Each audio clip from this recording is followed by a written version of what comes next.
السلام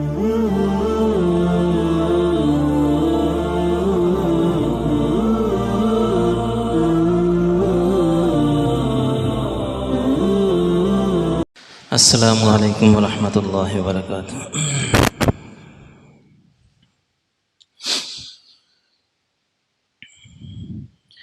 الحمد للہ نحمده ونستعینه ونستغفره ونؤمن به ونتوکل علیہ ونعوذ باللہ من شرور انفسنا ومن سیئات اعمالنا، من يهده الله فلا مضل له ومن يضلله فلا هادي له، ونشهد أن لا إله إلا الله وحده لا شريك له، ونشهد أن سيدنا ومولانا محمدا عبده ورسوله، أما بعد، فقال النبي صلى الله عليه وسلم: لا عدوى ولا طيرة ولا هامة ولا صفر، وفر من المجذوم كما تفر من الأسد، أو كما قال عليه الصلاة والسلام. صدق رسوله النبي الكريم، ونحن على ذلك لمن الشاهدين والشاكرين، والحمد لله رب العالمين. میرے محترم دوستوں اور بزرگوں، جس طرح کے انسان کے جسم کو بیماریاں لگ جاتی ہیں، اور بعض بیماریاں ایسی ہوتی ہیں کہ وہ انسان کے جسم کو کھوکھلا کر دیتی ہیں، بعین ہی اس طرح عقیدے کو بھی کچھ ایسی بیماریاں لگ جاتی ہیں کہ وہ عقیدے کو کھوکھلا کر کے رکھ دیتی ہیں، جبکہ اسلام کے اندر حضور نبی کریم صلی اللہ علیہ وسلم کی منشا اور تمنا یہ تھی کہ ہر مسلمان کا عقیدہ ایسا پختہ ہونا چاہیے کہ جیسے ایک حدیث میں مفہوم ہے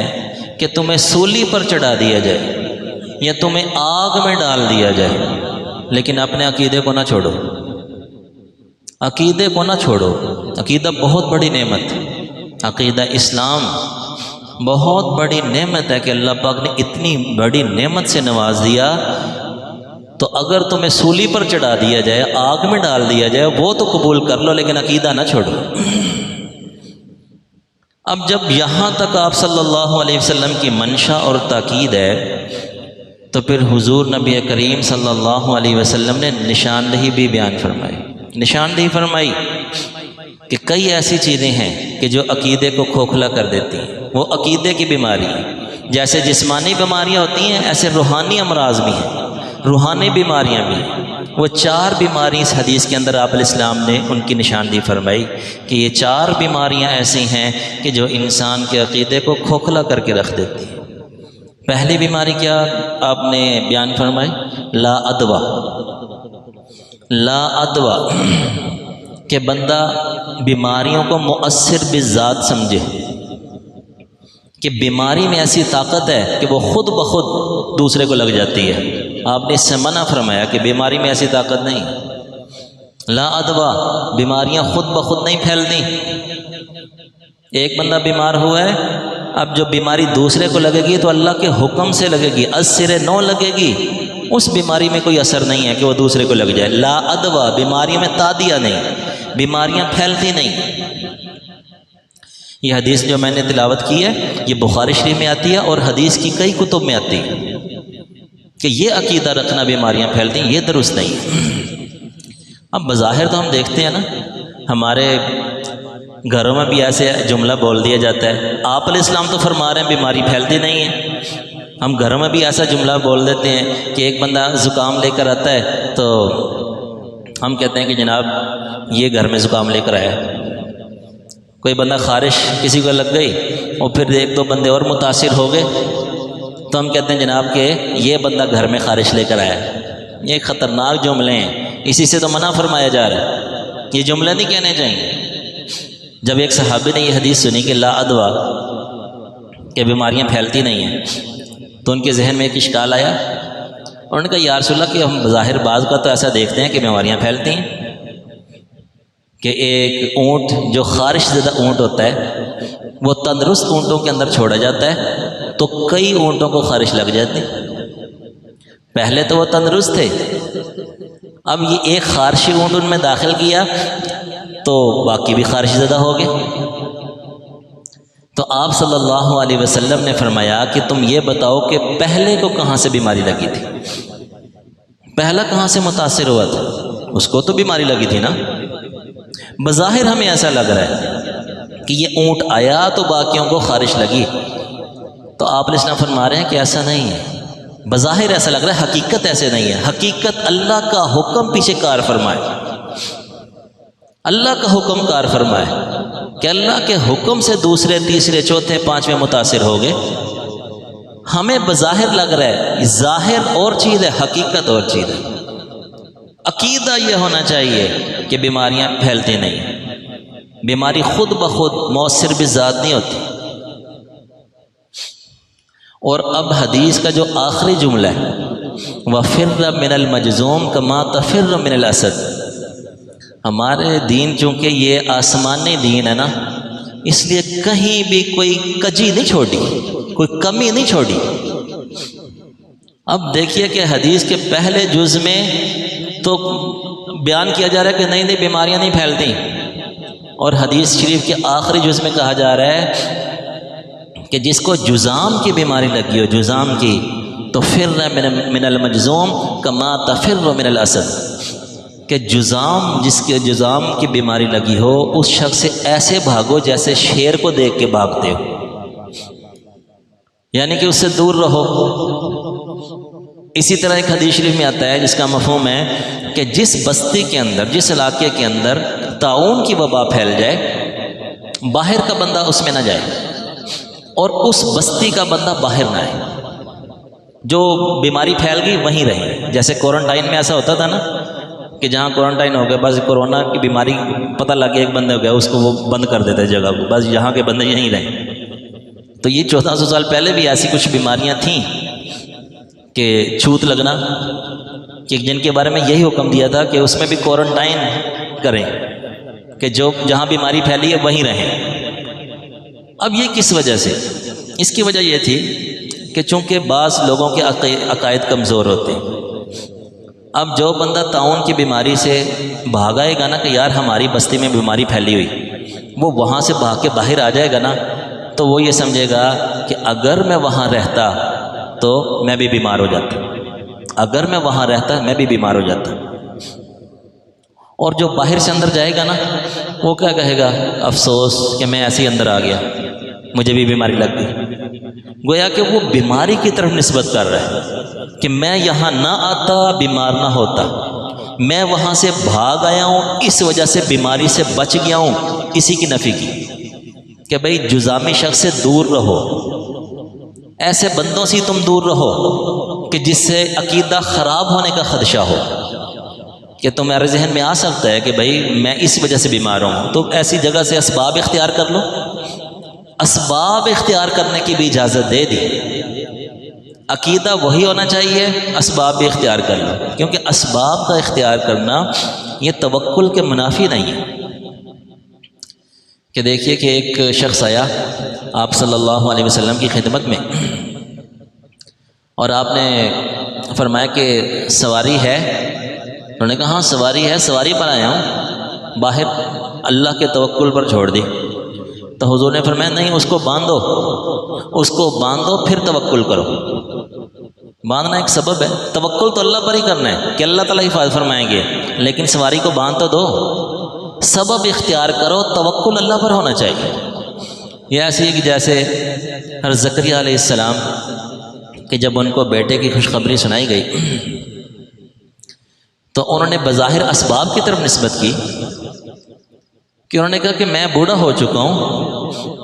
اور میرے سر کے بال سفید ہو چکے ہیں، بیوی میری بانجھ ہو چکی ہے،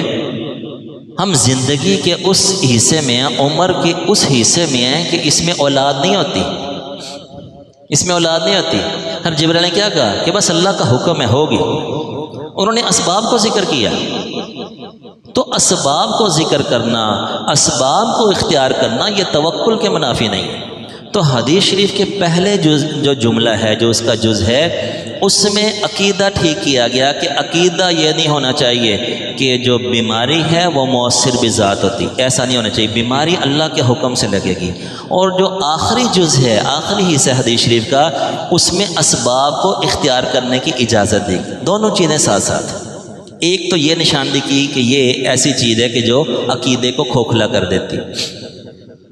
دوسرا آپ نے فرمایا ولا طیرۃ، بدشگونی لینا، کہ جناب صبح صبح دفتر جا رہے ہیں اور کالی بلی نے راستہ کاٹ دیا، کالے کتے نے راستہ کاٹ دیا، تو اب بدشگونی لے رہے ہیں کہ یار اللہ ہی خیر کرے، اللہ ہی خیر کرے کہ آج ہے نا سامنے سے کالا کتا گزر گیا، کالی بلی گزر گئی۔ تو یہ اس وقت دور جاہلیت میں بھی جو ہے نا یہ بدشگونیاں لی جاتی تھی کہ کوئی ایسا، آج یہ چل رہا ہے ہمارے معاشرے میں، کوئی ایسا عمل ہوتا ہے بدشگونی لے لیتے ہیں۔ بدشگونی سے منع کیا گیا، ولا طیرۃ، بدشگونی نہیں ہے، بلکہ ایک حدیث شریف میں آتا ہے، غالباً ترمذی شریف یا ابو داؤد شریف کی حدیث ہے کہ آپ علیہ السلام نے فرمایا الطیرۃ شرکن، الطیرۃ شرکن، الطیرۃ شرکن ثلاثاً، 3 مرتبہ آپ علیہ السلام نے فرمایا کہ بدشگونی لینا یہ شرک ہے، بدشگونی لینا شرک ہے، کیونکہ یہ تو بندہ یعنی اللہ تعالیٰ کے حکم سے نہیں ہو رہا، بلکہ یہ کالی بلی نے راستہ کاٹا ہے، کالے کتے نے راستہ کاٹا ہے، اس وجہ سے ایسا ہو رہا ہے، الیاذ باللہ۔ تو بدشگونی سے منع فرما دیا کہ بندے کے ذہن میں بدشگونیاں لینا شروع کر دے گا، اس کا عقیدہ کمزور ہو جائے گا۔ اسی طرح تیسری جو بیماری تھی اس کی نشاندہی فرمائی توہم پرستی، ولا ہامہ، ولا ہامہ، کہ راستے میں کھوپڑی کو دیکھ لیا، کھوپڑی پڑی ہوئی تھی، سری ہوتا نا، سری دیکھ لیں کہ راستے میں سری پڑی ہوئی، گھر کے باہر سری پڑی ہوئی، تو جناب اس سے کیا ہے کہ اب وہ وہم پیدا ہو گیا کہ ہمارے گھر کے باہر سری تھی، سری پڑی ہوئی تھی۔ وہ ایک ساتھی میرے یہاں ہیں تو وہ کہنے لگے کہ ہمارے جناب ادھر وہ علاقے کے اندر گاؤں میں وہ کوئی بندہ جو ہے نا باہر سے آ کے کفن پھینک گیا، کفن پھینک گیا گھر کے اندر۔ اب صبح کو اٹھے تو صحن میں کفن رکھا ہوا ہے، تو اب وہ سارے گھر والے ڈرے ہوئے ہیں۔ اب وہ کیا ہے کہ انہوں نے کسی مولوی صاحب سے پوچھا، تو انہوں نے کہا جناب ایسا ہوا ہے، تو انہوں نے کہا تمہارے گھر میں کوئی مرنے والا ہے، تمہارے گھر میں کوئی مرنے والا ہے۔ میں نے کہا یار یہ تو بڑا کام آسان کر دیا، ہر گھر کی دشمنی ہے دوسرے کے ساتھ، یہ عدالتیں کچہریاں تو ختم ہو گئی، ہر گھر کی دوسری دشمنی ہے، بس کفن خریدو جا کے پھینک دو رات کو، صبح کوئی نہ کوئی مر جائے گا۔ انا للہ و انا الیہ راجعون۔ یہ کیا ہے کہ وہ یعنی صرف ہمارے عقیدے کمزور ہیں، توہم پرستی یہ 1400 سال گزر گئے اب تک چل رہی ہے، کہ وہن لگ جاتا ہے نا، عقیدے کو وہن لگ گیا۔ اور صحابہ کرام نے جہاں شبہ بھی پیدا ہوتا تھا نا اس کو جڑ سے اکھاڑ دیتے تھے، جہاں وہم پیدا ہو گیا، حالانکہ وہ صحابہ کرام تھے، وہاں بالکل ادنا شبہ بھی نہیں تھا ان کا عقیدہ کمزور ہونے کا، وہ جان دے دیتے تھے عقیدے کے پیچھے، لیکن اس کے باوجود انہوں نے وہم جہاں پیدا ہونے کا خدشہ تھا اس چیز کو جڑ سے اکھاڑ کے پھینک دیا۔ خیر تو عمر فاروق رضی اللہ تعالیٰ کو پتہ چلا کہ بعض لوگ جب گزرتے ہیں مدینہ منورہ سے مکہ مکرمہ جاتے ہیں تو راستے میں جہاں صلح حدیبیہ ہوئی تھی وہ مقام آتا ہے، تو وہاں پر بیعت رضوان ہوئی تھی۔ اب یہ تفصیلی واقعہ ہے، بیعت رضوان ہوئی، بیعت لی، مرنے مرانے پر بیعت لی کہ ہم واپس نہیں جائیں گے، آخر دم تک لڑیں گے۔ جب کفار مکہ کو پتہ چلا تو معاملات جو بھی تھے وہ حل ہو گئے۔ تو وہ ایک جو بیعت ہوئی تھی وہ ایک درخت کے نیچے ہوئی تھی، تو اب جب لوگ گزرتے تو وہ کہتے یہ بڑا مبارک مقام ہے کہ بیعت رضوان اس درخت کے نیچے ہوئی تھی، تو وہاں رکتے اور کوئی نفل بھی پڑھ لیتا، رکے میں نفل بھی پڑھ لیتے۔ ہر عمر فاروق کو پتہ چل گیا کہ یہ سلسلہ شروع ہو گیا ہے، حضرت نے بندے بھیجے کہ اس درخت کو جا کے جڑ سے اکھاڑ دو کہ اس کا نام و نشان نہ رہے کہ یہاں کوئی درخت تھا، کہ اب تو یہ حالت ہے کہ ابھی سے یہ لوگ ان مقامات کو مبارک سمجھیں گے، کل کو ایسا نہ ہو کہ لوگ درختوں کی پوجا شروع کر دیں، تو لہذا وہ نام و نشان ہی ختم کر دیا وہاں۔ اسی طرح ایک موقع پہ حضرت عمر فاروق طواف کر رہے تھے، اور طواف کے دوران حجر اسود کو خطاب کیا کہ اے حجر اسود تو ایک پتھر ہے، میں نے حضور نبی کریم صلی اللہ علیہ وسلم کو تجھے چومتے ہوئے نہ دیکھا ہوتا، خدا کی قسم تجھے میں نہ چومتا۔ یہ وہ لوگ تھے کہ جو پتھروں کو پوجا کرتے تھے، پتھروں کے پجاری تھے، بتوں کے پجاری تھے، بتوں کی محبت، پتھروں کی محبت اس قدر دل میں تھی کہ اسی محبت کی وجہ سے حضور کی جان کے پیچھے پڑے ہوئے تھے، نعوذ باللہ۔ یعنی یہ وہ لوگ تھے، اور اب کیا کہہ رہے ہیں کہ تو ایک پتھر ہے، تیری کوئی حیثیت نہیں، تیری کوئی حقیقت نہیں، صرف ہم نے اپنے حبیب کو دیکھا تجھے چومتے ہوئے اس لیے چوم رہے ہیں۔ تو گویا کہ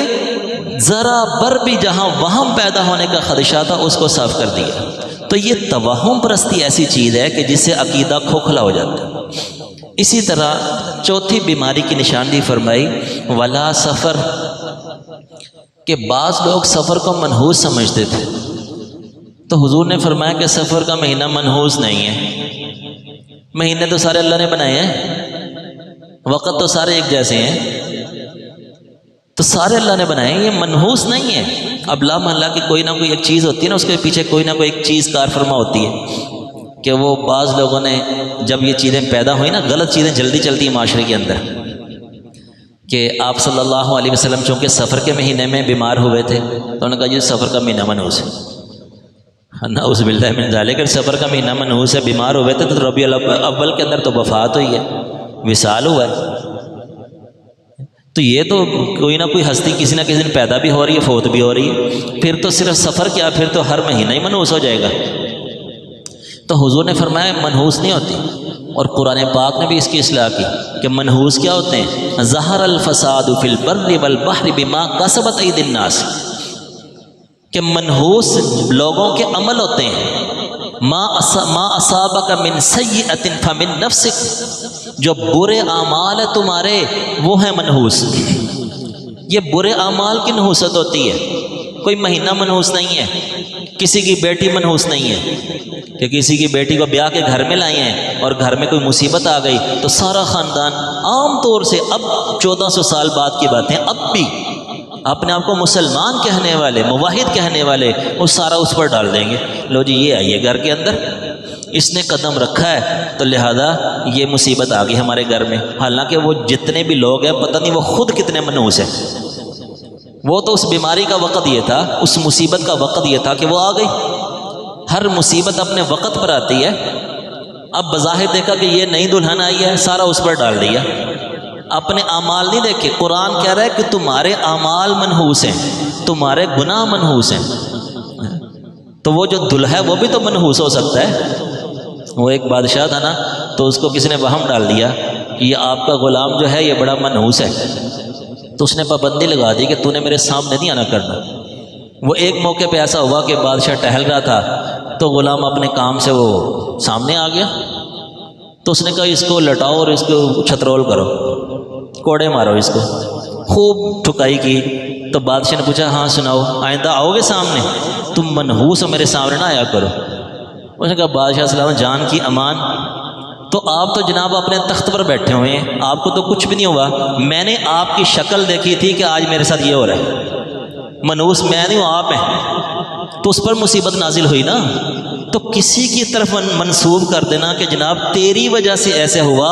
اپنے آپ کو بھول جاتے ہیں کہ ہمارے اعمال کیسے ہیں۔ قرآن پاک کہہ رہا ہے، احادیث کہہ رہی ہیں کہ بندے کے اعمال سیئہ منحوس ہیں، بندے کے گناہ منحوس ہوتے ہیں، تو کسی کی طرف نحوست کو منسوب نہیں کرنا چاہیے۔ اسی کی اصلاح فرمائی حضور نبی کریم صلی اللہ علیہ وسلم نے، ولا سفر، کوئی مہینہ منحوس نہیں ہوتا۔ تو یہ ساری وہ بیماریاں تھیں کہ جو عقیدے کو کھوکھلا کر دیتی ہیں، عقیدے کو کمزور کر دیتی ہیں۔ جب بندے کا عقیدہ کمزور ہو گیا تو بندہ بے سہارا ہو جاتا ہے، اور جہاں قرآن و حدیث کے اندر عقیدے کی اتنی سخت تاکید آئی ہے اس کو مضبوطی سے تھامو، وہاں پر ایسی بیماریوں کی نشاندہی کی گئی تاکہ بندہ اپنے ایمان کو محفوظ رکھ سکے۔ اللہ تعالیٰ سے دعا ہے کہ جو کہا سنا اللہ تعالیٰ اس کو صحیح سمجھ کر اس پر عمل کرنے کی توفیق عطا فرمائے۔ وآخر دعوانا الحمدللہ رب العالمین۔